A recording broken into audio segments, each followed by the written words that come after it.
Welcome to the Barbell Strikes Back. I'm James McDermott, joined by Miguel Porter. Miguel, how are you doing? Pretty good. Pretty good.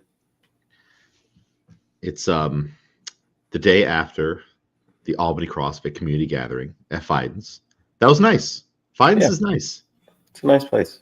Yeah, it was good to see everybody. It's the thing I like it wasn't like loud and crazy and it was warm. It was just a very comfy place. I was expecting something completely different since I've never been there before. Oh yeah, I forgot that you weren't there last year. Um, Last year was probably more busy there, Hmm. um, but not like packed because again, there's so much space there. But yeah, definitely more busy last year. That is cool how big it is. So, I mean, there's probably other places we could have gone and be like, all right, we're all just kind of scrunched into the corner, but Yeah, we had full reign of tables. We could have moved. We could have done whatever we wanted with that whole essentially section for a couple hours. So yeah, it was good. It was just nice to see everybody. We, I mean, we do stuff throughout the year, but we probably should do like more stuff like that. Like, I don't know, maybe something in the summer, especially now since there won't be a CrossFit Games coming to town. So right. maybe we gotta put maybe something in its place, but maybe nothing crazy either. Yeah, I mean, we didn't really have to like book anything through Fidens, right? No, just show up. Yeah. So, I mean, anything that's like lower maintenance like that can honestly be done anytime. Yeah, But yeah, and that's the best. Like, oh, just show up. Don't have to worry about a reservation. They're not ready for us.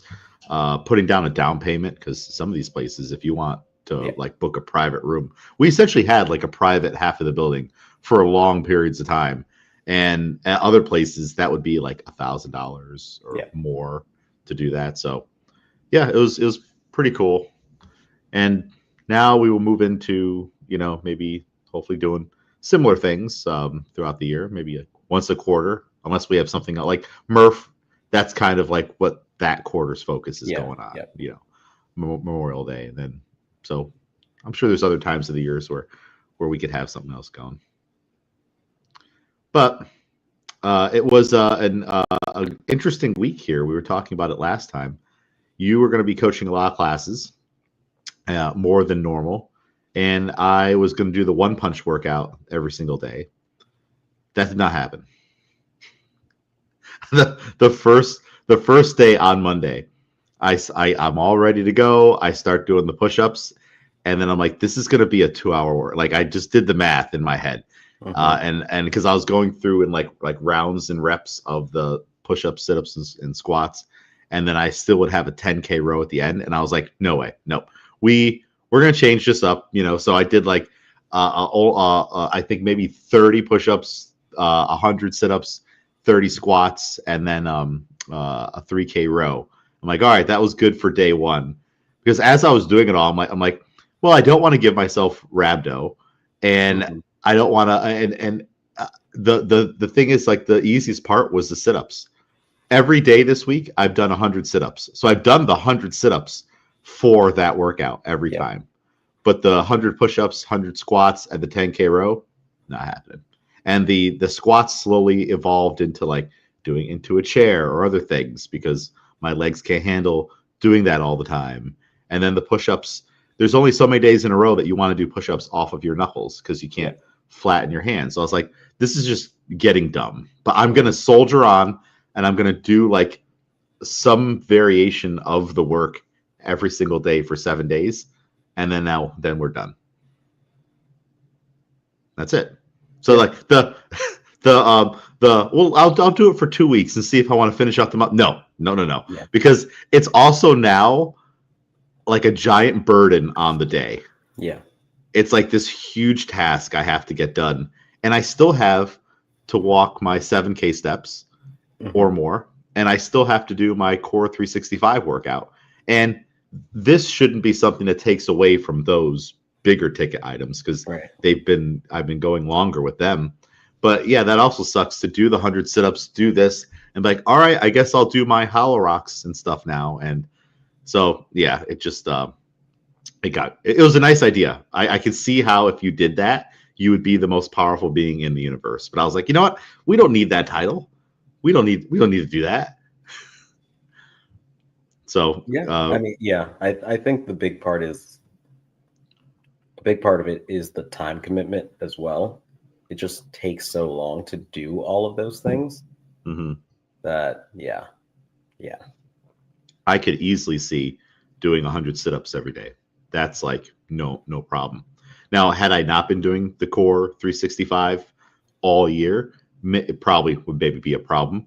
But like, now I'm like getting bored with that. I'm like, well, I'll do 50 going up the slope of the ab mat, 50 going down the slope, or every 10 I'll switch the direction of the ab mat because I'm just trying to like because they do kind of just get boring after a while. You're just like, well, here we go again.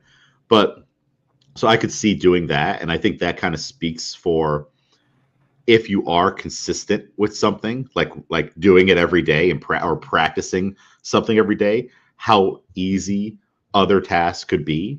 Because they never ever program ab mat sit-ups in the Core 365. Yeah. It's always hollow rocks, V-ups, twists, rolls, tuck-ups, all that stuff, and much more. The only time I do ab mat sit-ups is when I decide to scale something to ab mat sit-ups. It's like, okay, there's toes to bar today. Well, we're not doing those. I'll just do sit-ups on the floor just for something different. And it's then that's when I find out I'm like, oh, these have gotten so much easier because I've been doing those other things. And I could definitely see how doing push-ups every day, squats every day, like I think there's tons of people that do that. And it's good for you. I don't see how it could be bad for you unless you do Right.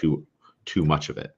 Yeah, I guess the way that it works, like, because yeah, again, the time commitment, I guess if you're like already like doing those things regularly, that cuts down on a lot of the time because you're also like used to those movements.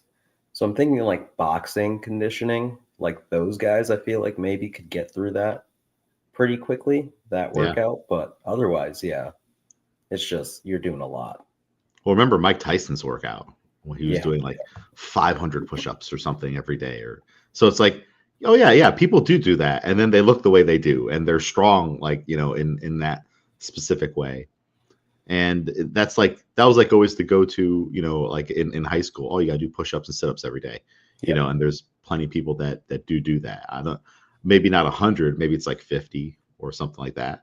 And I think because of coming from like the CrossFit world, you kind of like easily lose like sight of like the numbers and like how like, all right, 25 is still a lot of this, but you're just used to doing obscene amounts of them, Mhm. and so that you see 100 and you're like, oh, all right, that's like a normal looking number, or versus for a lot of people it's like that's 300 total movements and then still a 10K row or Yeah. 6.2 mile run. And really the row, like I could have I definitely could have like just taking the time just to like chip away, like I'll do 10 push-ups, 10 sit-ups, 10 squats. Just it's very boring, very monotonous, just in your living room, just doing that. And I definitely could have like continued probably to do that and just get it done, right? Check the box. But that 10K row, that's just like while you're doing the push-ups and sit-ups and stuff, you're kind of you start to think about the row. You're Yeah. like, I really don't want to sit on that for an hour. Hmm. Even if there's something on TV to watch and stuff like that, and just be pulling on that handle. And then if you do it once, then it's like the next day, you're like, while you're doing the push-ups and sit-ups, you sit up and you see the rower. You lay back, you sit up, you see the rower. So the row, I think, is I mean, he runs, so that might be different. But just the psychology of the rower definitely got to me a little bit. I'm like, Mhm. I do not want to sit on that thing and just slide back and forth for an hour right now. Yeah.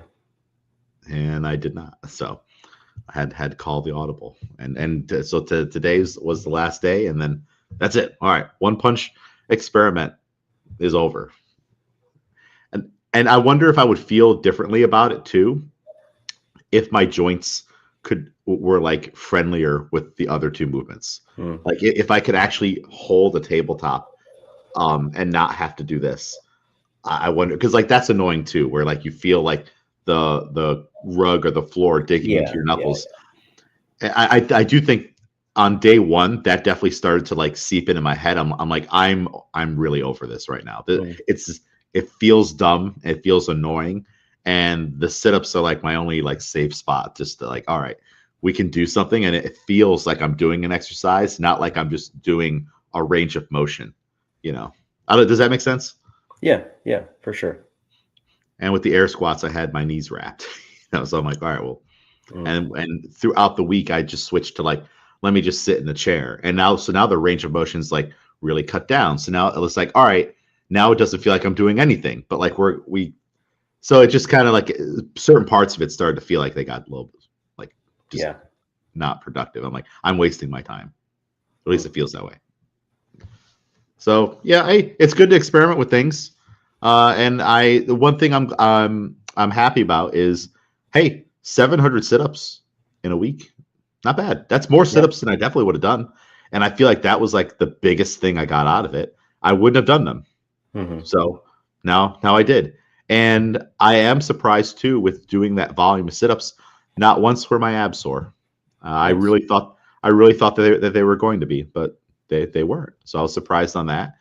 And uh and then just not quitting, like, all right, on Wednesday being like, all right, I'm throwing in the towel on Wednesday or Yeah, Thursday. I'm like, no, we're gonna go through Sunday 1 week, and then boom.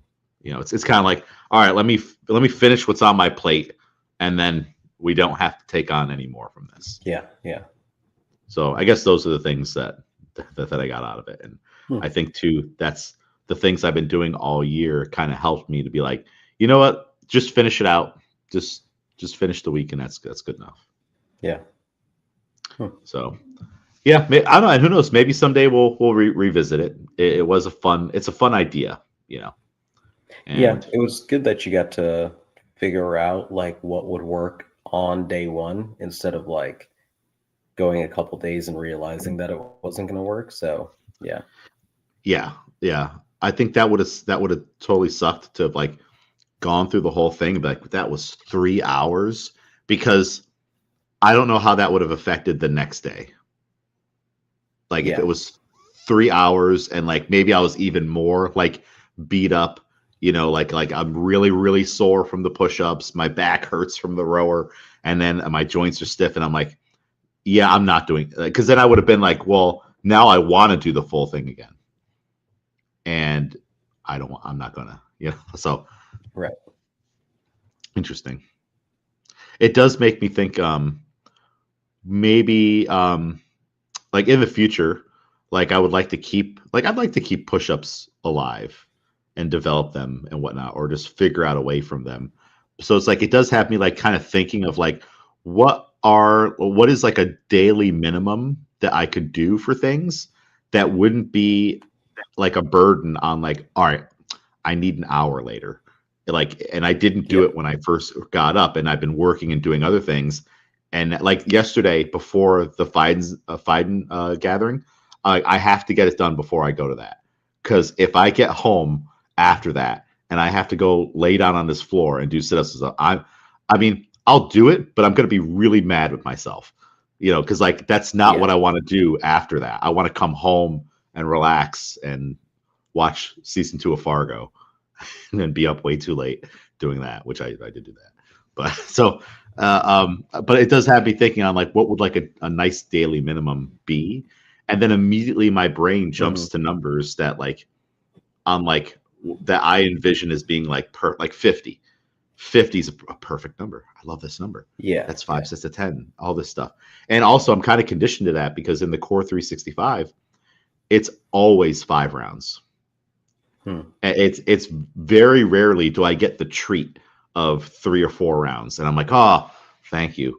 Or like it'll be 2 rounds, and then I notice like, oh, I got to go through 2 rounds twice, and you wrote it, sneakily like that, and it's going to be actually 400 Yeah. reps instead of 200. Like so, like I get burned like that from time to time. Or it'll be 6 rounds. Sometimes they'll be really, really liking that number, 6 rounds. So I'm Hmm. just used to doing 5 rounds of 10, 10, whatever they have for that day. So that I have this number 50 in my head. But maybe, I don't know, maybe it's like, all right, 25 push-ups or this or that, and then just keep that going for a streak. I don't know. What do you think about that? Yeah, I think that's good. And yeah, again, if you're already doing the core 365 stuff, then 50 is a good number of like, it's still worth the like add-on of things, but it's like not a number it shouldn't have to change your day. Yeah. Yeah. Instead of like 100 kind of changes your day, or like a big row or something like that, you know? Mm-hmm. So yeah, I'm kind of playing around with that. Or it's like, okay, every time I could do 50 calories on the rower. Like that's another thing. Like if it was 100 calories, I think I would have been more into, all right, let me just do the row and get to like this many calories or that. But the distance was different psychologically too. I would have preferred a calorie number. If it was 100 calories, I think I would have been like, okay, I'm going to do 100 sit-ups and I'm also going to do that 100 calories and just watch that number slowly tick to 100 versus, okay, I'm going to do a 5K row right now.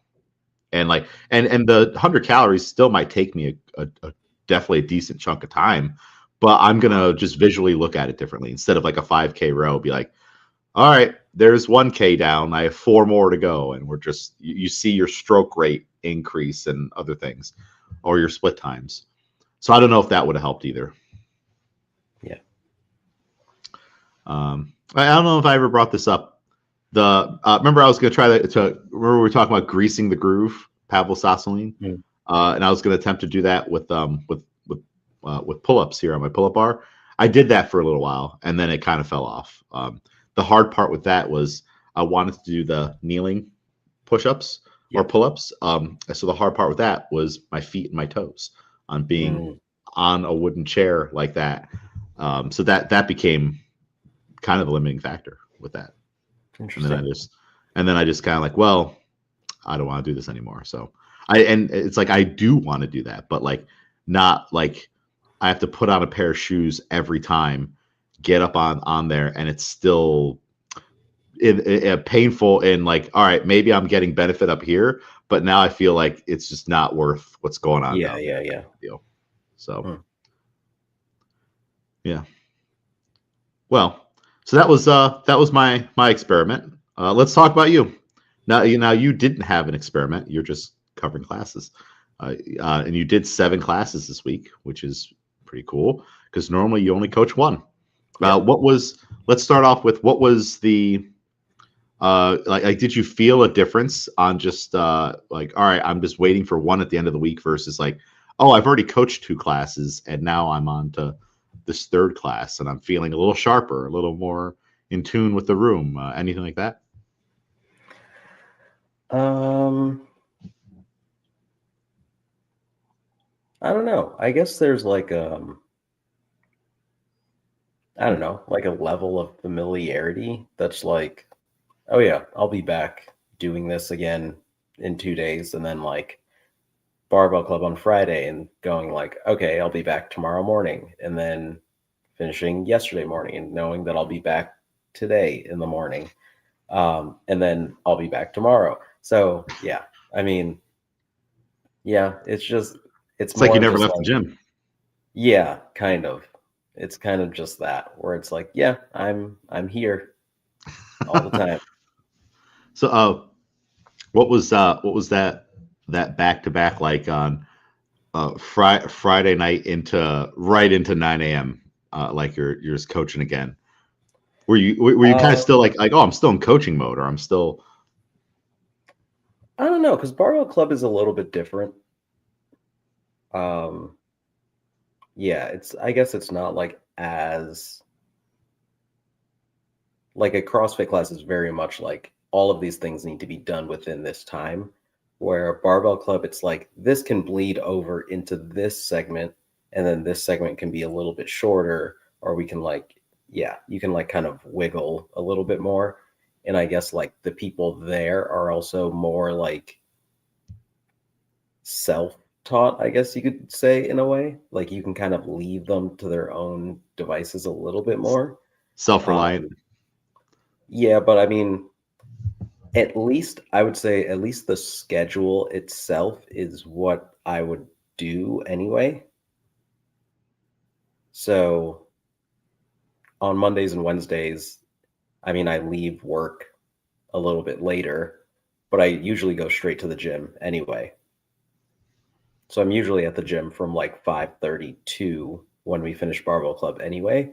So at least it didn't feel like if I also had to come in on Tuesday and Thursday, a day that I'm not typically at the gym at all, I think that would change it a little bit more. Mhm. But like Saturday mornings too, like even if I'm doing class or like day 4 stuff, I'll be at the gym at that time. So thankfully that made it so that it wasn't like I didn't feel like off of my schedule at all, really. Other than the fact that like my workouts were like kind of gone um, because I was coaching during those times. But Yeah. yeah, otherwise, Well, and that's an interesting thing that you brought up. You can kind of see like on a like really micro level how like some affiliate owners or full-time coaches, how it's like, when do you get to work out? You yeah, know, and like, and also after doing all these classes back to back, where do you find the energy to work out? You know, because you've just coached 3 classes in a row. So like, did you plan that, or was it just like, oh yeah, I don't have any time? yeah, no, I mean, just looking at the week of like going into it, I figured like I'm not going to have any time. Like I shouldn't even think in terms of like, oh, maybe I could squeeze this in or that in because it's like I don't think it'll work out. And this isn't like a normal thing. Like if it was like this is what I'm doing for from now on, then I would have to figure out like, all right, do I do something before I go to work? Um, or something like that. But because this is a kind of temporary thing, um, I'm kind of okay with like taking more of the break from like lifting itself. Um, so like Friday, because I wasn't coaching the 515, I went in and I like ran on the air runner for a little bit before Barbell Club. And then that was pretty much the extent of what I did for the week. I ran on Saturday too after coaching. Um, but yeah, I figured like it's fine. For these 2 weeks, I'm cool not doing much. I did a Yeah. couple clean complexes with everyone on Friday, but other than that, no, nothing else. And it's like, then you know, it's like, all right, you'll make a plan where you could squeeze. All right, I have 15 minutes here. I could do something, and then when that 15 minutes comes, you're like, I can't imagine doing something right now, Yeah. and then you just roll into the next class, and then you're just like, well, darn it, I missed my window, you know, because Mhm. like you were planning for it, and then you're like, all right, next day we'll get that window, because like I'll typically have like a 15-minute block on Tuesdays between the 4 and the 5:15. So 5 to 5:15, there's like a little block there. And I remember when we used to have the sauna, I would just run in there and just go sit in the sauna 15 minutes. And Mm. that was always great. It's like, and then you come out and you're like, I'm warm for the 5 o'clock class or whatever it was. Yeah, so we had 3:30 to 4:30 and then a 5 o'clock class Yeah. when I was able to do that. So I had a slightly longer break, but yeah, it's you just got to start to figure out strategies on like when you could do something, you know. Yeah. And then, you know, you're at home before work trying to do something or doing something on your own.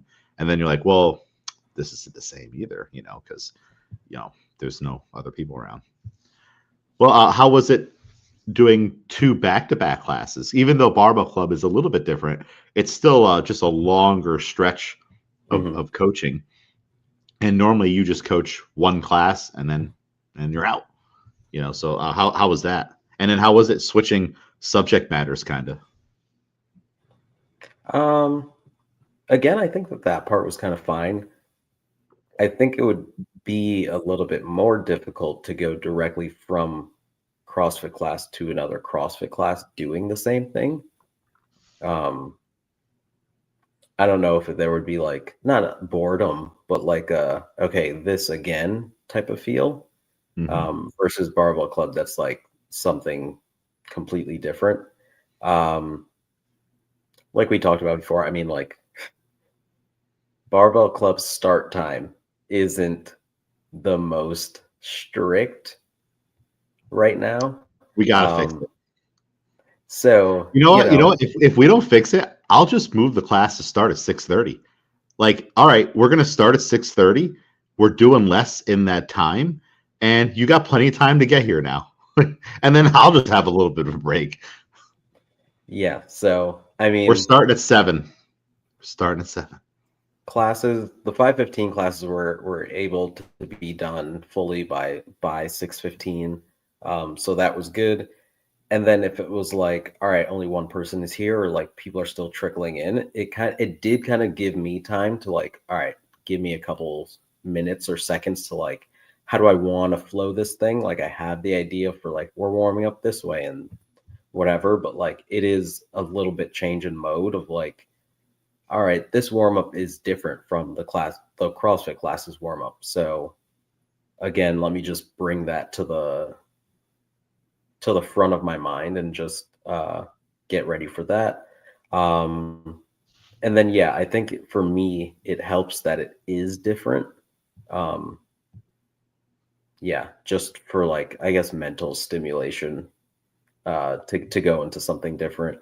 Because I think the big thing that I found is doing those back to back isn't an issue itself, but it is coming off of a full day of work and then going directly into it. Like it's different if I'm exhausted from work and then I can train and like use my body more in that sense to kind of, I guess that kind of like relieves it a little bit. But then when, Yeah. like when you go from the full day of work into coaching and you're like, yeah, I'm still kind of feeling it and I'm trying to like work with energy levels that are like kind of depleted because of work, but also like I know that class is more excited when I'm excited and, just trying to work with those, balance that. No, that's completely true. If you were just coming in to work out, you'd be releasing those endorphins. You're sweating. Hopefully if it's in barbell club, hopefully things are going well. That it's not leading to a different kind of frustration. But coming in off of like your regular job, you might be mentally exhausted. Maybe something crazy happened at work, but now you have to like put all like that can't seep into class. That's not their problem, Yeah. that you got yelled at by your boss or something like that. It's like you have to now be Miguel times 1,000 and do this for them, and that's fatiguing on its own. And then if you have to roll into another one, especially if you had to roll into another CrossFit class, and depending on the workout, they kind of hit you in different ways. If you have to do, let's say Cindy 2 classes in a row, well, it's a 20-minute workout. It's just long and everyone's just kind of there. Or you got to do a 5K row, 2-3 classes back to back. And it's like they're not the most exciting workouts. It's not like something where like you're running over to the pull-up bar. All right, do this, do that. Then you're going to run over there to the deadlift and do that. And then people are coming into the run and like you're getting a change of scenery as and so are they. So yeah, definitely depending on the workouts. There's some workouts you see and you're like, oh, I'm so glad I don't have to coach that once. Like I see those all the time. And typically they're like a longer one. Like if it's like a long 30-minute workout, I'm like, oh, all right, good. Just once I have to do that. But then there's other ones that if maybe it's like, oh, this has to be like you're going to coach everything, but this is going to be like even more technical and extremely, instruction based. Yeah. That could also be fatiguing in a different way when you're like, I'm so toast from the beginning of the day, and now I have to teach muscle ups and snatches, and we're going to do Amanda, and I have to get everyone through the muscle ups and coach that, and then I got to do the snatches, and then someone's like, what is the snatch? And you're like, we just spent 10 minutes working on that, and then you're already fried from your whole work day. It's like it's tough. It's tough. And people doing it every day, and it makes you better though, because then on the days that you are feeling good, you're like, whoa, like I'm like this feels, feel like I have an extra superpower. Like I'm totally dialed in. Yeah. What any challenges with any of the CrossFit workouts? Because you got a big variety this week Yeah. versus like, all right, I'm just kind of stuck with shuttle runs and something else on a Sunday. No, I mean they were all different in kind of like styles that I've done before, I want to say. Um no, I mean every class is different, obviously, but I think like the different configurations of like who's in class and what days are like the more busy days. And then like a weekday versus the weekends, because I did both weekend classes this week, and then also like 5:15 on a Wednesday is a little bit more quiet than um, other days. So yeah, I mean, different things, different workouts with different groups of people. There are some things that I tweaked based on like who was in class and how many people were in class. Um, Mm-hmm. the Like what? squatting one, um, where it went from like overhead squat to front squat to back squat. Um, like they had it set up where we could just partner up, but there were only three of us in class. So I just had them uh, all just go. And then I changed the rest for, I think it was what, every 2 minutes. And I made it just 90 seconds per round, Mm-hmm. uh, which kind of gave me time to like break down each movement too a little bit more. But yeah, just depending on who's around in class, that kind of changes things. Like Sundays are a little bit different now, um, just because we have newer athletes from roller derby um, in there as well, so that kind of changes things. But overall, I think all of the workouts are like some variation of something that I've done before. So yeah, Yeah, and that's because like on Sunday, you kind of have an idea of who's coming. It's there's a typical crew of people who might be coming on Sunday or people that you see more often, and you definitely got to not only coach a wider variety of workouts, but you also got to see more people on the schedule that you probably wouldn't.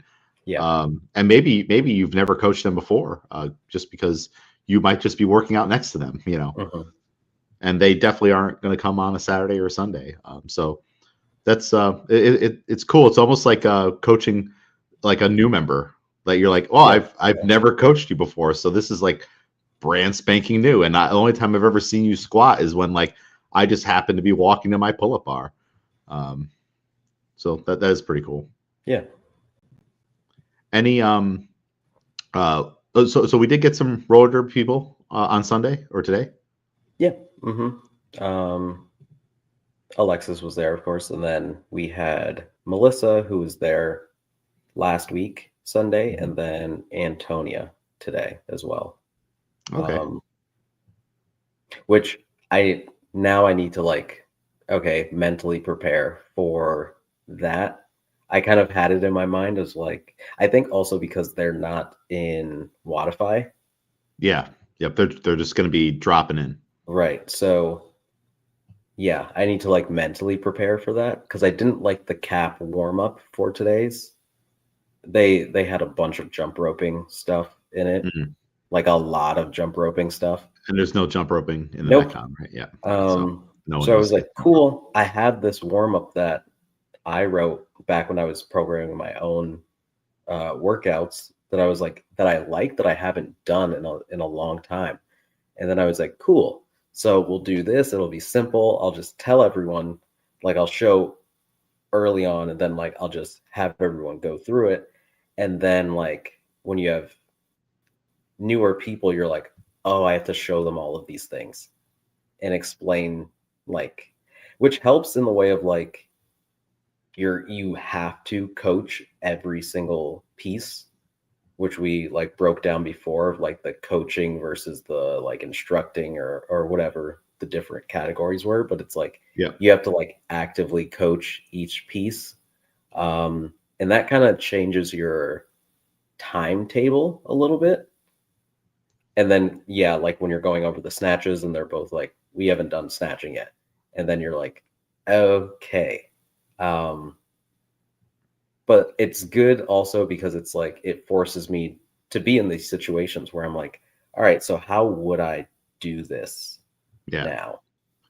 And that's a great example with the snatches. It's like, all right, if you're teaching it in a way that's digestible for for them, it's still going to work for everyone else, and that's just kind of how you would teach it every single time, or if you know multiple ways to teach it, like, okay, everybody grab PVC pipe, do some pass throughs, other exercises, do the Bergner warm up, and then go right into the snatch. And it's like now you're like warming them up, and it's skill specific too, and then everybody's going to need to do those things. And if everybody's got a PVC pipe, it's like, all right, everybody's safe, everybody can handle that, so yeah, it's if you teach it from like the ground up every time in a succinct way, it should always work, right? Yeah. Instead of just being like, all right, bring it down to the shins and jump and squat or something like that, or I don't know. I don't know how you. It's kind of how it feels hard to make it complicated. It a little bit more interesting. I will say you because of that, you can't innovate as much as you may want to. Like you're saying, like the ground up, like succinct way every time. Like obviously that's always going to work, but like if you're like, I want to try something and see how that works for everyone, and then like sometimes you're like, oh, I can't. Today's not the day for that. But yeah, so all good with that. And then Saturday was a regular Saturday. That was a good class. And then you could move. Let's say if you had something that was different, you could then just move it to like when they're moving, be like, hey, Mike or Miguel or whoever, like, I want you to try this. Try this for a second, or whatever it might be. And it's just them that you're doing it with instead of like everybody. Yeah. I mean, it depends on how you're innovating it. I don't know what. Yeah, I mean, like the whole thing would have been something different, probably. But yeah. But overall, yeah, it's a lot of coaching, and yeah, I am tired for sure. Yeah, and that's a little less than like maybe like half of like a normal coaching schedule. Like you'd maybe have, like if you were like a full time or like a full part time, CrossFit coach, because there are some people that they part time at a gym, but it's like they coach a lot of classes, and then they also might coach at other gyms. So I don't know, double it now, like add 7 more classes to that, and it's like now it's like you're like, all right, I got to coach. Imagine coaching in the morning and then having to come back and coach in the evening. Yeah. And then it's like, what am I doing in the middle of the day? And the days they kind of get a little bit longer. Maybe one day we'll have a scenario at the gym where it's like, all right, we need Miguel to sub in here, and he's going to coach the morning classes, and he's going to coach the full day. I mean, like if I didn't have a job, then eventually I could figure it out. But yeah, got this other job. Yeah. Barbell Club. It seems like everybody's survived. We had an interesting decreasing attendance throughout the week, 543. But it went well. Everyone lifting big. Well, no. But no, I just think it's this is that time of year. I feel like we're like this every December. Yeah. Well, just wait. When those Shanko complexes come back, it's time. Yeah, that's what I told them. But again, I've been there for it, training, and it's like, I don't know, like the holiday season, you're doing all this stuff, you're taking time off, you're doing family stuff, you got holiday stress, you got all this stuff. So I don't know.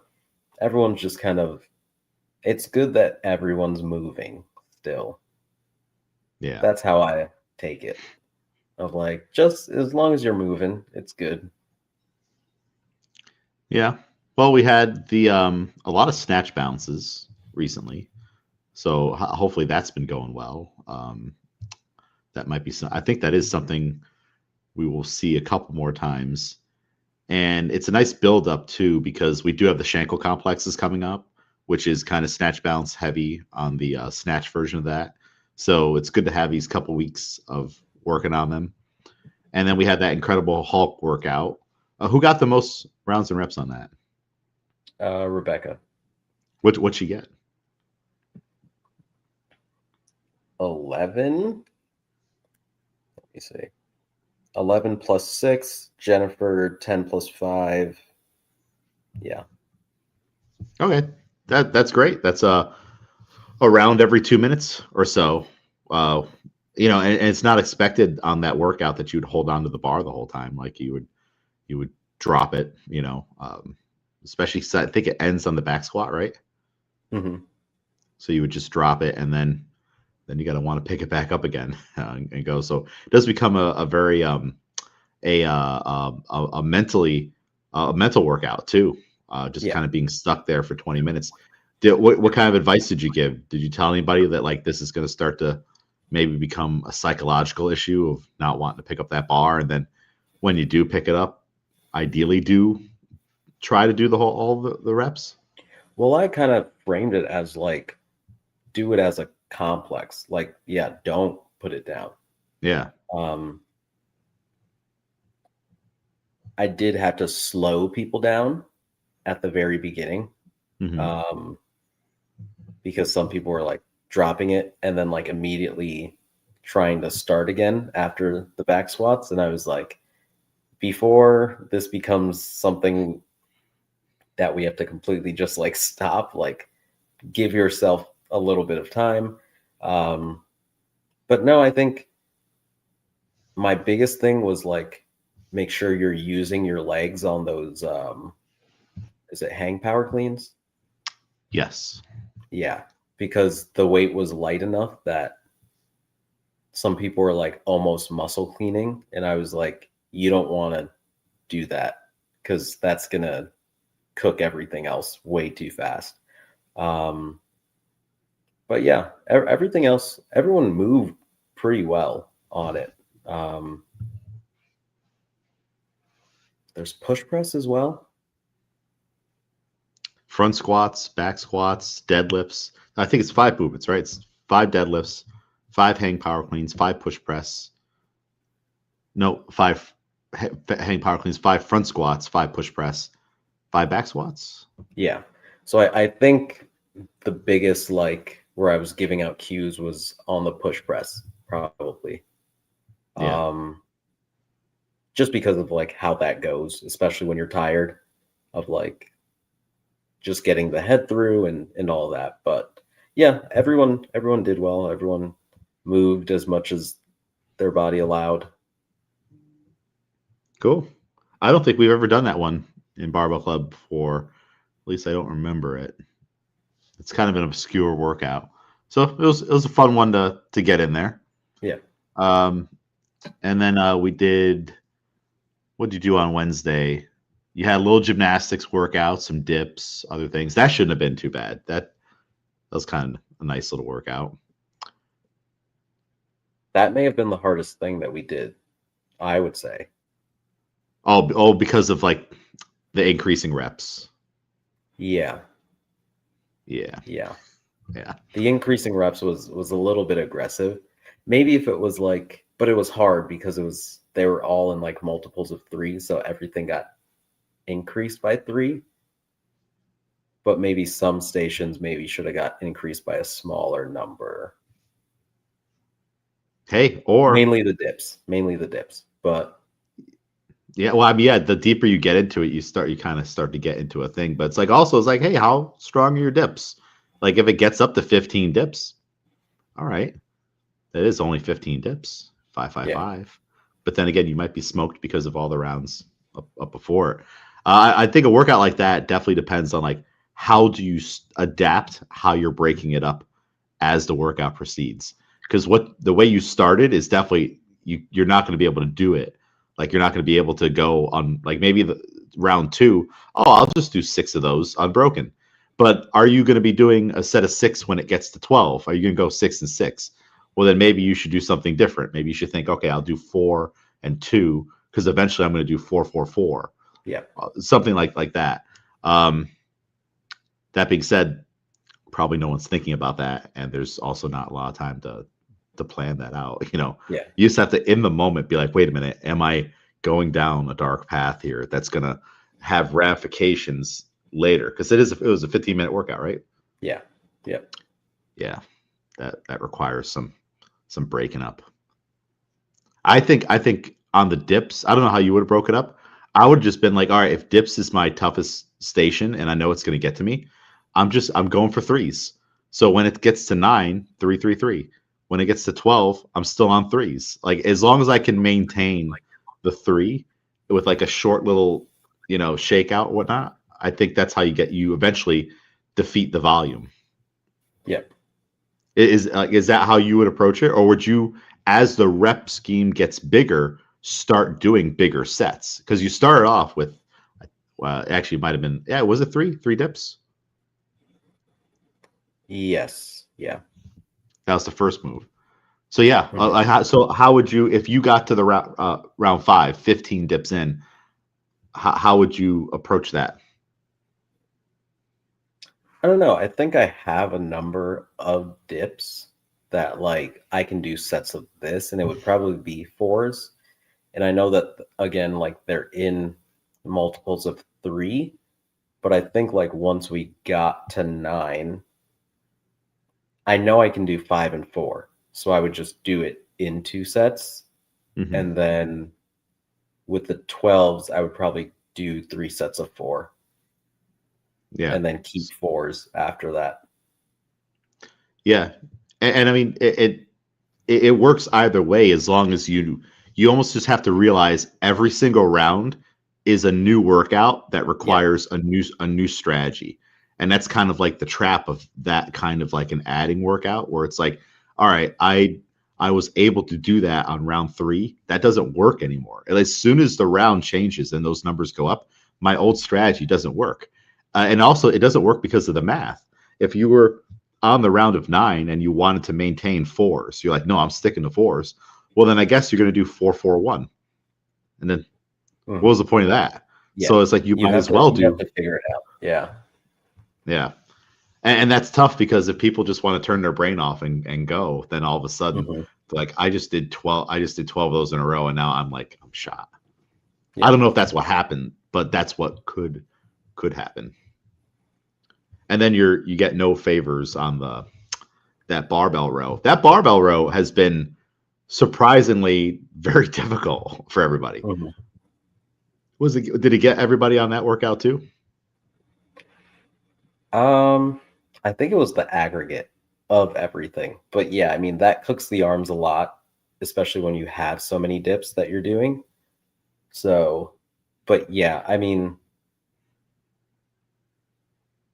yeah, I think the one time that I did it, that was my first time really doing those. So, Yeah. I think really it's all about just keeping your hips up, but I think it forces people into a range of motion that they don't usually get in other places, Mm, because it's yeah. like you can't really cut those short because of like just the gravity. Um, especially if you're keeping your hips high. Like, I mean, you can still kind of keep your arms bent, I guess, but it's a little bit harder to do that in those. So it's like I think it's forcing everyone into that kind of pattern of a pull that they don't usually get otherwise. So it Yeah. kind of exposes things. And I think too, I think they're harder than ring rows just because on the rings, like if the ring, wherever the ring is sitting in your hand, you can actually cheat the range of motion by where Mhm. the ring is in your fingertips, is it in your palms? Because like when it gets to here, it might be the bottom of your fist that touches your chest and not even the ring. But when you're holding onto the bar, you pull all the way in, and if your chest touches the bar, that's the complete range of motion. So it's like, I don't know if you see people when they're doing ring rows and you're just like, try to pull it through more, but they just won't. So I wonder if that top end too, like it's hard to cheat that, because if you do cheat the top end, there's a gap between you and the bar, and you know you didn't do it, and that's when you might actually start to try to like kip up or something like that. Yeah. But I don't think I've seen anyone fail like that yet on any of the workouts that No. we've done. Maybe they did on this one. I think what you do instead is you stop before that next rep that's going to come, because you kind of felt it on the rep before. You're like, I'm going to be able to get up here, and then you just stop and shake it out and then go right back up. I think also for ring rows, it's a little bit easier to lose tension as you're going back down, because with the rings, you can the rings move. So you can kind of bring the rings closer together and kind of soften that middle of your back, let your shoulders kind of hunch, and then kind of tighten up when you're coming back. Whereas with the barbell, since you're kind of stuck in that position, you kind of have to hold it, which again, I think is why people kind of stop first before and like reset and go for more reps later than kind of just like losing form on the inverted row. I think it'd be good to experiment with these barbell rows in the CrossFit class. I mean, in the CrossFit class, we're trying to go vertical pull the majority of the time. But if you have someone that has to do ring rows, it might be worth putting a 45-pound barbell in there and be like, all right, well, we're not on this bar, but we're still like on a bar. Like it's still in some way almost closer to a pull-up than the ring actually is. Because like no one else is doing ring pull-ups. So it might be worth something to experiment with. And we do have, actually, we don't even need to really use the barbells. We have those adjustable pull-up bars. Yeah. Could we have been using, we don't have 4 spaces for those adjustable pull-up bars in Barbell Club, do we? I'm trying to remember the room now. It's been so long since I've seen it. I think we do have 4. Yeah. We did go to the triple for that piece because there were also the matadors, but there are 4 spaces. Okay. So you could use the adjustable bars if that is faster.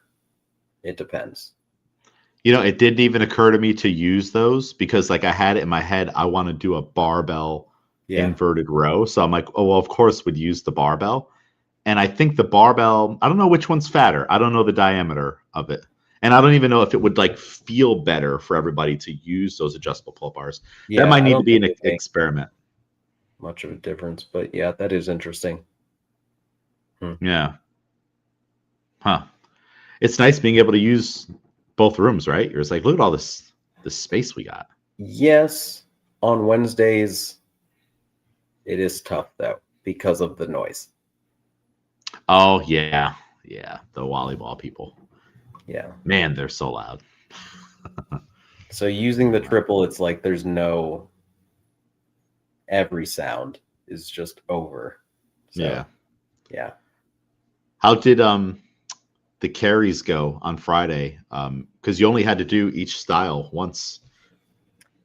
Okay. So the first 2 carries, farmers and then front rack, that's with 2 dumbbells. Yeah. Overhead is only 1, correct? No, it would have been 2. I made them do 1 because they were doing sketchy stuff. Okay. Yeah, they probably would have needed a different weight. We'd have to do kettlebell. I don't know. The weight would have to change drastically. It was challenging for them to even get it overhead. And then the whole like everyone was getting. Oh yeah, it's hard. Before the workout started, I was like, it's 1. That would have been a thing where it's like you have to scale it because it's going to humble you. Like especially since it was the last one, right? Was that the last? Yeah. We kind of went. Yeah, it's like, all right, you're getting two pairs. So I should have probably told you this, but you get two pairs of dumbbells. One of them you can try the RX weight and test it out, but you're probably gonna have to like severely scale the other one. Because you remember when they were doing recently with the CrossFit Games or one of these other organizations, they did a double overhead. Was it a lunge? Was it a double overhead dumbbell lunge? Recently? Yeah, within like the last year or so, they had an issue with this on like the elbow staying locked out when two Oh, dumbbells were overhead. yeah. But yeah, it's crazy hard. We should keep working on it. Yeah. No, I had them do one. Okay. Um, Which is still it, scaling. yeah. Them trying to get it overhead, I couldn't. I couldn't. Nobody's getting injured when I'm subbing. I'll tell you that. Yeah, you'd have to clean it, and then you gotta push jerk it or split jerk it Well, or you need to press. That was also the thing. I was like, why are you guys trying to jerk this? Like, you're not going to be able to shoot it straight up. And that's why like people's elbows were doing weird things. And I was like, no, no one's allowed to go two. I think Schaff was able to get both 70s over, but he did like one length and then dropped them. So yeah. Well, I mean, and it's because I don't know if they're doing the math. Like, it's 140 pounds of dumbbells right. plus. If we were going to make a barbell equivalent, what would you say the barbell equivalent of that is? 225, 245?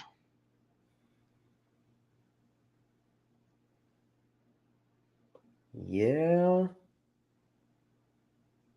Like 250s, that's for this is maybe the equivalent of like 135, 155, somewhere's around there. So yeah, that's darn heavy. So it's like, so this is an oversight on my part. We should have talked about this part, especially on like what does two dumbbells overhead mean in the grand scheme of things? Yeah, It's like would you be able to put 225 overhead and then walk across the room with it and then continue to do that? It's once you get that second dumbbell in there, boy, does everything change. Yeah. But this might be something we should continue to work on. Great for overhead stability. It's hard. So maybe it's something that we should do. But with lighter weights. Something that we've never done before, overhead jerk walks. Hold a barbell over your head. Keep that locked out. Jerk step across the room. Yeah. And there are overhead barbell carries too. Yeah. But the problem with the overhead barbell carry is that's when everybody shows up and it's like now we don't have space to do it. Like with three of them, I would have been tempted on like, okay, if we're going to do that, you just each start on a different station and you're just like so far away from each other, it would work out. And then you could have multiple bars. You just move your bar to the front and stuff like that. But yeah, there was one day that I was going to do the first time we did the overhead dumbbell carry, I had it programmed as overhead barbell carries, and I had all kinds of different weights on there. Eventually, at one point, it was just the barbell, and you would have had to do an overhead squats on the end zones as well. But then I was like, I literally don't know who's coming anymore, and I think that's when I also added in the jump rope station, because just in case too many people came, we'd have enough to cycle through. But then it wouldn't have worked with two people with the bar, so I changed it to a dumbbell, and it ended up being hard enough. So yeah, that's interesting. I think we need more carries as a barbell club. I think we got to keep hitting the carries, and maybe overhead carries one. I think that's probably our weakest one, right? How'd everyone do on the front rack? Yeah, front rack was fine. I forced everyone to do like actual front rack. So I said one side of the dumbbell is touching your shoulders, the back side, and then elbows have to be in front. So I didn't have them do like any of these. Yeah. So you didn't let them cheat, right? That's called cheating. But yeah, those were good. Those worked out well. All right, if it's allowed in the open, it's not cheating. But if it's in the regular workout, whatnot, it's cheating yourself of fitness Yeah. and what the exercise could do for you. That's what I mean by that. Sometimes I say these things, and then afterwards I'll remember something like that I said. I'm like, well, Yeah. all right, here's what I really meant. But also, if you're offended, maybe you should stop doing that. Like, maybe you should stop taking the easy way out too. I don't know. I don't like holding it like this. It just feels weird for me too. I'd rather just have it in my hands. When it's in my hands, I feel like I have control over it. Yeah. I mean, I think if you're just doing a bunch of squats, then like, yeah. But I don't know. There's a size thing too, but yeah. And then there's like, which type of dumbbell do you prefer? But yeah. The Rogue rubbers. I don't know how people grab the metal ones with the That's flat all I handle. grab. That's all you grab? Yeah, see, I don't Yeah. understand it. I don't know why it's a thicker handle, but I prefer that one. But then I see people with the kettlebells with the 53s. There's the thicker handle, the thinner. I'm like, but they like the fat handle. I would never I pick that think one. what happens with the kettlebells is if you have to go 53, you're already not happy about it. And you're definitely not looking of like, ooh, which terrible option is slightly Yeah, less terrible. So I I would think be. I'd never even look at the kettlebells. If I know which weight I'm grabbing, I'm just grabbing one. Kettlebells. Maybe we got to get more kettlebell swings. I've been all right. I've been drafting ideas or like where I see the barbell club programming go, and this is with the assumption that at the beginning of the year, everyone's just going to be like they're on top of it. Like everyone's all like rejuvenated and they're ready to start going, and everyone's coming in a little early, things like that. I do want to get back. I want to get back to squatting 3 days a week. Uh, Maybe it'll change. Well, it might change eventually to 2 days a week, but we just had too much success with that. Not do it again, kind of, Mhm. right? I'm waffling back and forth with straight sets and buildups. I think it's okay to do 1 day of buildups. The nice thing about the buildup is it's very time efficient. Yeah. Just one heavy set for the day. If we have to do 3 or 5 sets of whatever, it just takes more time. But also, it is a different training stimulus. It Mhm. hits differently. It's harder. I don't. Oh yeah, I don't. I think it's harder. Like, do you think is it harder, or is it just mentally harder to just have to keep Yeah, I mean, repeatedly doing it? for sure. And I think it's like, yeah, I would definitely say it's harder. It's because the buildup, you just have to get there. And I think the constantly adding and feeling something a little bit different. And then I feel like when we're adding as well, it feels like less reps overall between Yeah, all the sets than like build up to something, especially if you're going heavy enough with the sets, you still have to take a lot of warm ups to get there. Um, so yeah, build ups, it definitely takes less time as well. And I yeah. think overall, yeah, Like if we do 8 build-up sets every 2 minutes, we're hitting a set. That's 16 minutes. yeah, You know, and that's eight. That's 40 back squats. If we do 5 warm-ups and 5 by 5, it's 50 squats total, but this is going to take a lot longer. yeah, Um, well, it's only 2 minutes longer, but now it's 20 minutes for the squats. And in the grand scheme of things, it it takes away like that extra 4 minutes that we lose or spend continuing to do squats is gonna be why we're finishing at 8:05. It just works yeah, out that way, you know. So yeah, I'm going back and forth with that, and really it's the method that we use. It might even be better. I've been thinking to start that way on build-ups on both days. One day is just heavier than the other day, and they kind of follow each other, just because of if we do jump into like sets and reps, that is also destroys people in a different way. So now week 1 is in and you've done all this volume.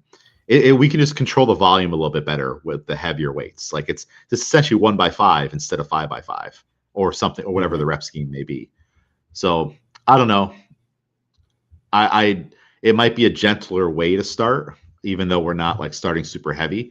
Maybe we don't need to start with a lot of volume, especially since we last year we started with a lot of volume to just get back into it, and we know the soreness and everything's going to go away in a week or two, and then we're just kind of like back into like our routine. But I don't know if we need to do that. I don't know. I'm torn on it. On would it be better to just start with less volume and just get back into training, period? What do you think about this?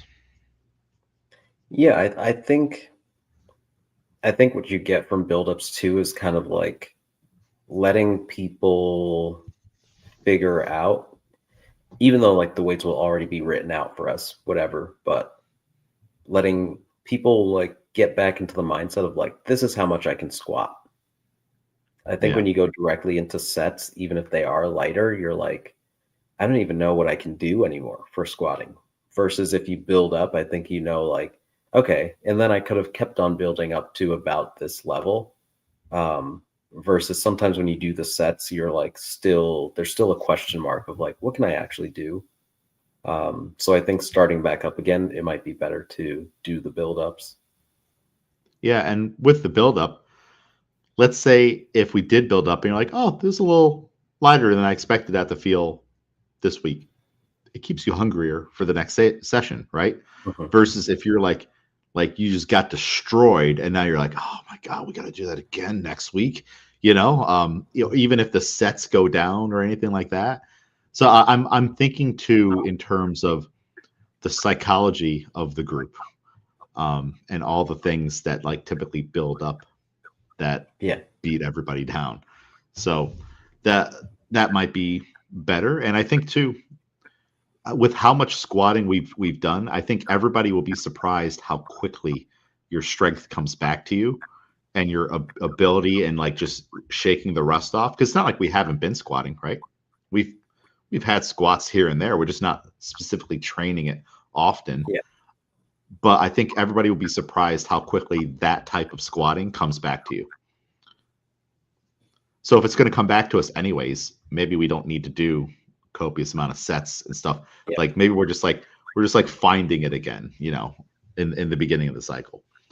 So we would back squat twice a week, and then with the front squat, I'm heavily debating about pairing the front squat and jerk together. I'm really seeing some good results on just the jerk by itself, and I do think we need that. But it's like, where does it go? If it goes on day 4, no one's consistent other than Jennifer on day 4. Like no one else can claim that. Jennifer has like the highest success rate of doing all the day 4s. Yeah. So if we put something that important on day 4, everyone kind of loses out on it eventually, except for one person who coincidentally has the best jerk in the group. Maybe not strength wise, but like technique wise and also reliability wise. Yeah. So I think keeping it in the middle, because Wednesday is typically like a lighterish day anyways, like a less beat you down type of day. Do a front squat, hit a jerk, or front squat jerk, front squat jerk. Like so many different variations we could do with that. And I like having the front squat there just because that standing portion out of the clean is kind of the first phase of the jerk, if you think about it in the grand scheme of the movement. And we don't really work on that too much either, on like that standing up out of a squat doing a jerk. In a perfect world, I would love to do an Anderson front squat into a jerk. We would set up the boxes, get down underneath, stand, and then do the jerk. I used to do those all the time in my own private training, but it was easy for me just to set up one set of boxes and do it. With the amount of people we have now and the different heights and stuff, I really don't think we could do it. And also with everybody doing different weights and stuff like that. So Yeah, that's what I'm kind of thinking with that, and then that would kind of free up another component on that day instead of just doing front squats separately, then jerk separately. It almost seems like unless we're going to really go heavy on front squats, then it's almost a waste to have them be separate. What do you think about that? Yeah. Yeah. I just like last year, I think if it works, it stays. If it needs to get adjusted, it'll get adjusted. Yeah.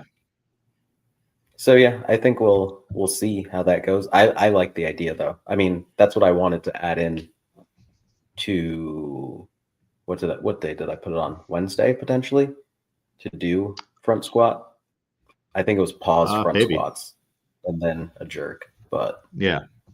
Well, yeah, and I'm curious as to what that'll look like. well, and with the way I've been playing around with it, I think ideally I would want to start off with like something more substantial that we could like Yeah. narrow down eventually.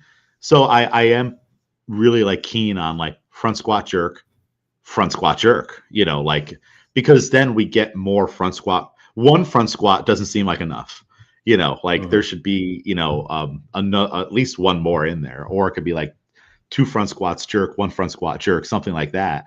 But then you also, since the front squats are kind of limited by the weight of the jerk, and you guys can all front squat way more than you can jerk, then now maybe we do have like, okay, the first front squat is a tempo on like controlling that position down and back up, then hitting the jerk, then a regular front squat, or a 1 1/4.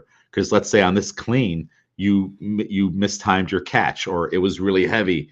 And that essentially simulate, by the time you get there, you're tired, but that simulates getting buried on a heavy clean. And you do have to bounce up out of it.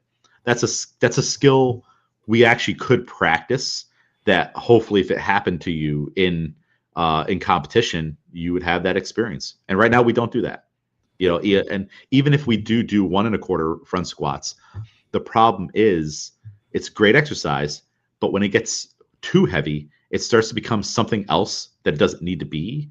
Or it might just become survival, which I guess it's good in a sense of like, this is like the heaviest clean. You're not making this jerk on this clean, but we're just way overloading it. But having to do the jerk after that is a whole another thing, because maybe that 1 1/4 front squat was hard. It got sketchy. Can you get it back together now for the jerk? That was that. Now, but now this is completely different. That was just the end of the clean and beginning of the jerk. But now you need to focus on getting set up again, breathing, whatever you need to do, finding your feet, and then getting the lockout and hitting your jerk efficiently. Like, can you do that? So I'm kind of like playing around with things like that. And it is nice to have complexes like that, because complexes are fun. It gives you, it's more time under tension. And I think that would check the box of like having the bar on your body in the front rack for an amount of time, doing the front squat motion, which we're already cleaning enough to that we don't have to worry about like we're not doing enough front squats. And then if someone wants more, that's an easy day 4. Like, hey, all right, let's do heavy solo front squats on day 4. Because I do want day 4 to be, I keep trying to move it to be more individual. The problem is, if it's all individual, but then people don't do it, then it's like, then why am I writing you individual programming? So it's like, so I'm thinking about that too. But so yeah, that's how I kind of envision the squats. And if we are going to do build-ups on the back squats, one day could also be a tempo day. One day could be a pause day. Like, they don't have to just be just straight squats, especially early on. I think again, it's going back to like, how can we do as little as possible and squeeze as much out of the exercise as possible? Are we going to get more benefit out of doing or trying to do these like really, really heavy weights, and we're just building up to it anyways, so we only have this one top set? Or are we doing like a tempo on all of them, and that kind of evens the playing field from 50 to 100, because on all of them you had to focus on 50. Just that's been my big thing. We've talked about that a million times on like not having the warm-up sets just because they're light be throwaway. It's just like, this is just a stepping stone to get to the next thing, But now if it has this extra added thing to it, oh, I have to treat it a little more seriously. Does that work? Like, do you find like if there's a special thing on the lighter warm-ups, do you find yourself being like, oh, I have to pay attention to what I'm doing now? Versus if it was just 40 or 50 and you're like, all right, it's done. Put on the next weight. It depends. Sometimes I do think that it's kind of like getting really good at a specific thing and then moving on to something that's not that specific thing, you know? So it's like you can get really good at 1.25, let's say, for example, and then like you have to do just the regular one. And then you're like, oh, I'm kind of like a little bit thrown off there. So I do think that there is that element. Which makes sense because they are two different exercises. Right. You know. So that's always my only thing of like, especially because we do the focuses. So it's like, is this focus for both? Will this help me in both? Or am I just focusing so separately on these warm-up sets? And then when I get to the working sets, I now have to do something different. I think what we need, I've been thinking about this too, is if we are going to do, let's say we'll use this example, 1.25 front squats paired with front squats, that like, here's what you're trying, like the focus on the 1.25 is this. Yeah. That's what you're all trying to do. And on the front squat, it's that. And that's what you're all trying to do. Then if you have your own personal thing that you want to add in there for either one, or just in general on squatting motion today, cool. Add that in. So like it might be like, okay, on the 1.25, everybody needs to like keep the bar secure up here. That's the main thing we're focusing on. And then on the front squat, everyone needs to make sure they're staying braced by the time you do that one. But then if you know, you're like, I've been getting toesy on these 1.25, so I also need to make sure I'm working on my feet or foundation. Yeah. So, and it might be too, it might help people pick better on like, all right, that I'm just going to focus on the main, the movements focus because I didn't have a good idea today. Or maybe I just don't even have the brain power to think of something today. And I'm just writing down whatever, you know, or I'm writing down the same thing every single week. Well, if you're going to do that, then you might as well do the main movement focus, something like that. So squats, Monday, we would snatch. Wednesday, we would clean as well. Friday, we would snatch and clean and jerk together. But then on those other 2 days, the third component would be still more, I don't know. I'm debating about keeping like dumbbell strength sets and body weight stuff and things like that versus it being snatch, clean, jerk, snatch, clean, jerk, snatch, clean, jerk. One, because by the time we get to the clean and jerk, the third one, people are typically cooked, right? So that might not be the best. Two, it might psychologically help because remember, I'm thinking about that too on like, okay, it's Monday, I feel awful. Well, I know that I only have to just build up to that one set on the back squat. Then I'm going to work on the snatches. And then we're moving on to dumbbells and push-ups and pull-ups and other stuff that I need and want. But that's also less brain energy stuff as opposed to being exhausted. It's 7:30 and I have to clean and jerk now. And I'm missing jerks. And I'm getting buried by cleans and my back hurts. Like, so that's kind of what I'm thinking. And because again, not everyone's going to do day 4 to get the accessory, like the accessory. So I want to bring that back into the main programming. Yep. And then that would be, let's say if the competition's coming up, we have the 80K regional. Well, what I would say maybe a few weeks before the taper, the program does change to being snatch, clean, jerk, snatch, clean, jerk. Like we don't specialize until X amount of weeks before the taper starts, where we're also specializing. Then we hit the meet. We've been doing nothing but snatch and clean jerks. Then we get to breathe again after the meet and not do that for a while. Versus like, yep, squat, snatch, clean jerks, like Bulgarian style. You know, we did as opposed without the maxing out and all the other stuff, we did that's probably is pretty close to doing like a type of we did a type of Bulgarian style training, and Yeah. you can see how you could break people with that type of programming for sure. Hmm. So yeah, what do you think about that on just like the format of it? Like a little more variety with that third piece, and also just taking in the, I guess the psychological tolerances in a different way. Yeah, I think because of just the way that our schedule is, I don't think that we need to be fully like all in back to like, again, like you said, just snatch, clean, jerk right at the beginning of the year. Yeah. I think we're still currently in the time of like, I do think like once we're not like a January 1st type of team in that way, but I think in terms of like everyone's still kind of in a post states, like this is our off season, the new year starts and we'll get back into season. I think we have to have a build up where we're still like building strength and then kind of get back into the like specific training again. Yeah. Yeah.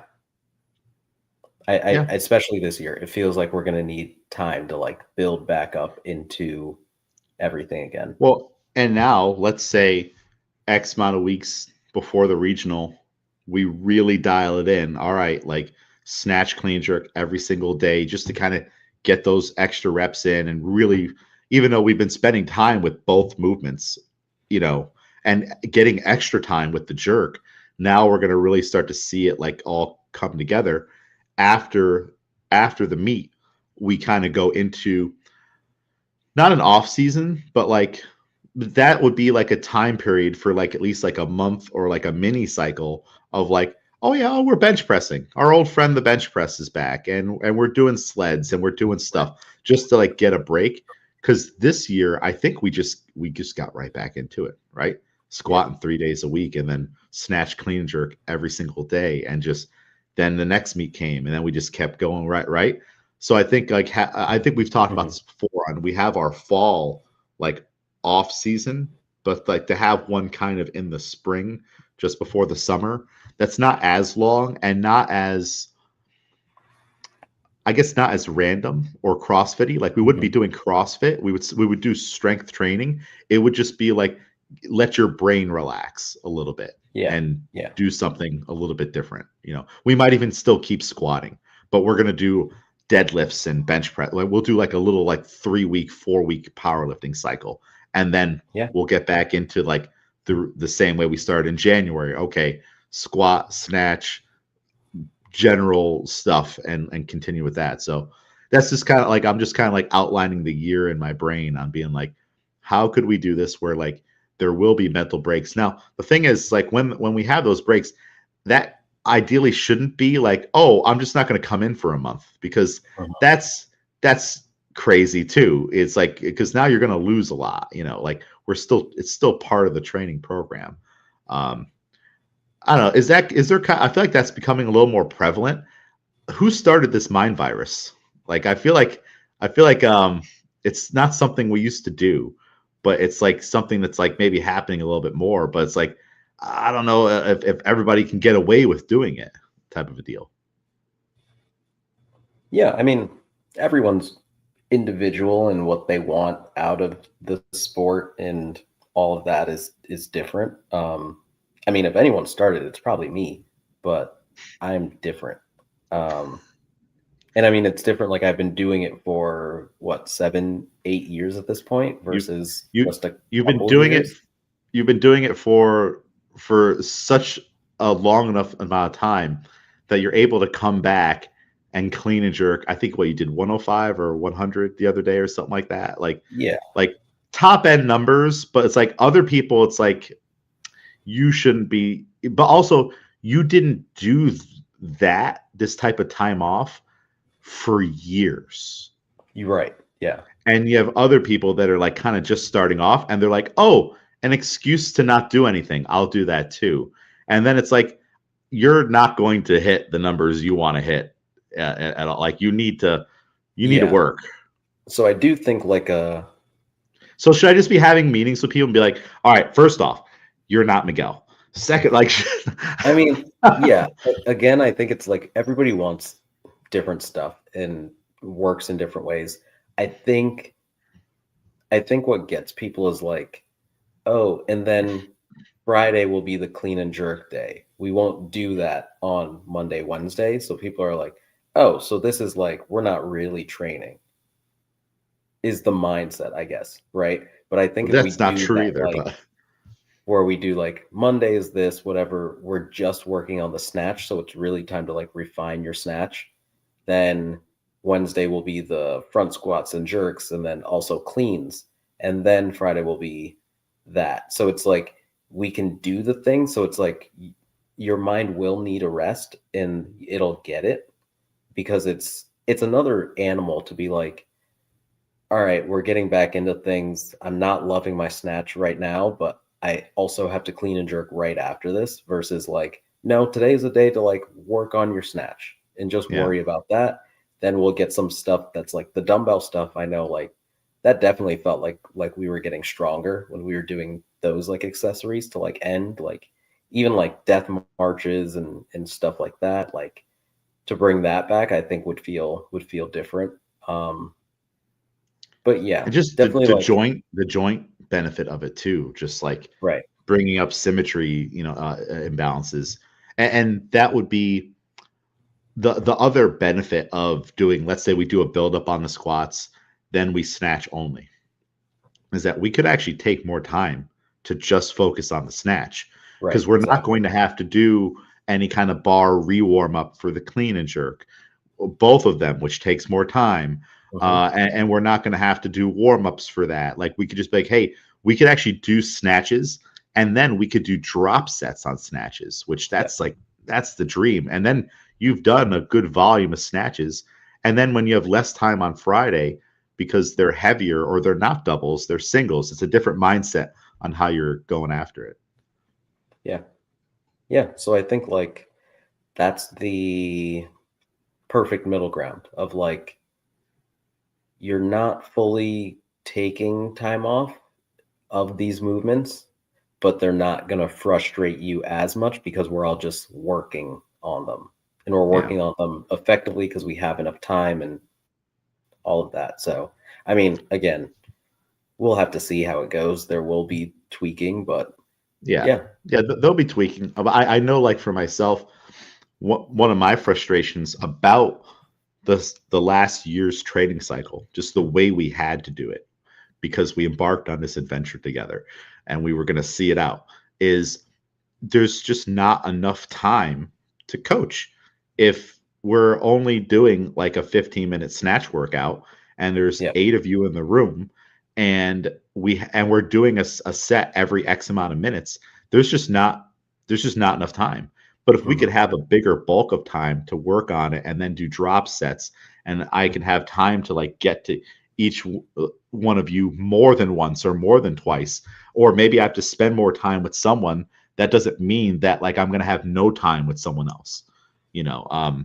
So that was one of my personal frustrations with it. It's like I don't feel like I have any time to get over to Miguel today, Mhm. and I know he doesn't want to see me today because he's in a mood. Like, but I still want to get over there. You're like, Yeah. so it's that was my probably one of my biggest complaints about it. Is like I don't feel like I have enough time to do what I want to do and be effective with it. It's like we're just kind of getting the training in, which is fine. It worked, but I would rather have more time to like maneuver around and spend an equal or more time with certain people. I don't Yeah. know. I think I've mentioned that before. Yeah. Yep. Playing around the cards, we might do smaller cards. Like instead of like a big sheet, I'm looking at how to kind of like truncate it down. Um, I don't know. I don't know if it's. I think I might get rid of like the rating on the specific exercises. Um, we didn't really do anything with it. That's the thing. Yeah. So I don't know if it's worth it. Is it worth it to like be like I'm rating my back squats a 3, and then to write myself why? Did that help you at all? I think it was, I mean, what the goal for that was like if we need to keep the weight the same the next week, like if it was too heavy or something. Um, Yeah. So yeah. I So used it in that regard.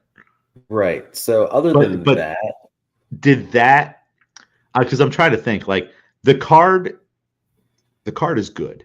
The mhm. card works. It has a function. But is that another thing that like drained energy and motivation for the next session, or just general beat down of weightlifting? Like um because I could also take your card and be like, oh, you missed all your sets today. Just write a note on Miguel, like don't go up. Like like Right, right, right. what was it? Too much rating of yourself, too much evaluation.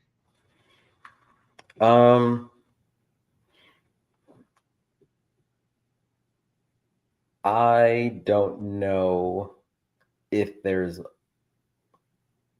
value in from the athlete perspective, perhaps. Because I feel Yeah. like that's just another place for us to say like middle of the road, wherever that means for you.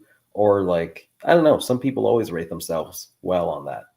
And then it's like, again, like what are we gaining from it? Yeah.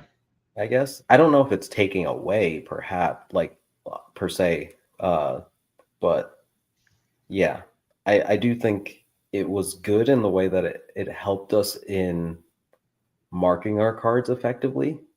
So I think if we didn't have it, I think we would still be on that kind of mind frame of like, here are the sets I missed. I missed these and, felt this way, whatever, for you to then take into the next week versus like, yeah.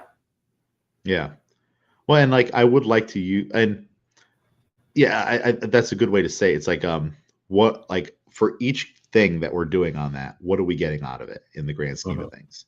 You know, if I meet with people on their like kind of report for the quarter or whatnot, I'm like, well, here's your, like, you're not sleeping enough. Like, so it's like, do you like, it's good to have it on paper, but also some of you guys have been doing it long enough where it's like it's, if you were like a beginner, like for me to have that data and be like, look what you wrote, like this is why you're not making progress. But like Mhm. you and others who have been doing this for a while, you have been sleeping, you have been eating, and you can correlate that to your performance. It Yeah. makes sense to you, and you'll know how to get out of it and take ownership of that situation. Versus like a brand new beginner, they may be like, I'm not making any gains. It's like, well, this is why, and now we have Yep. data. So and so I just I'm kind of like debating that, and I would like to integrate Wodify more. I feel like Wodify with having the workout up there is great. I don't, especially since I don't have to write it on the card. So maybe I don't have to write so many things on the card. Maybe it just be Yeah. numbers. If we could do the numbers in Wodify and everyone pulls up their apps and here's your warm ups and everything, that'd be perfect. If we do it all digital. But so yeah, I'm gonna keep tinkering with the card and see how maybe we could Yeah. simplify it. I definitely won't add anything to the card. So Mhm. I think it has enough, unless there's something really big we should add. But so yeah, more things to come. Got to start planning for the new year and get that ready to go. So, Yep. well, Miguel, any thoughts on how the last week went? The week coming up, you do have the level 2 coming up. Do you feel prepared for that next weekend? CrossFit level 2? Sure. Yeah. Sure. I feel like, It's gonna be great. yeah. I hope you guys have a big group because it's fun in a big group. But also, if you had a small group and it's more intimate, that might mean Mhm. more coaching that you have to do. It's going to be great either way. Yeah. It'll be a good experience. So, look forward to hearing about how that goes. We won't meet next week because you're doing the level 2, but we'll talk about Yeah. it the next time. Yeah. Cool. Well, Miguel, where can people follow you? At Couldn't Be Miguel on Instagram. Very soon to say CrossFit level 2, Yeah. friend. Hopefully. Yeah. just go. Gotta take that test right after. All right, awesome. Well, you can follow me, James A. McDermott. Follow Albany CrossFit Barbell Club, Albany CrossFit, all the places, and we will talk in a couple weeks. Later, Miguel. Yep. See ya. Wait, what am I doing? I forgot how to turn this off.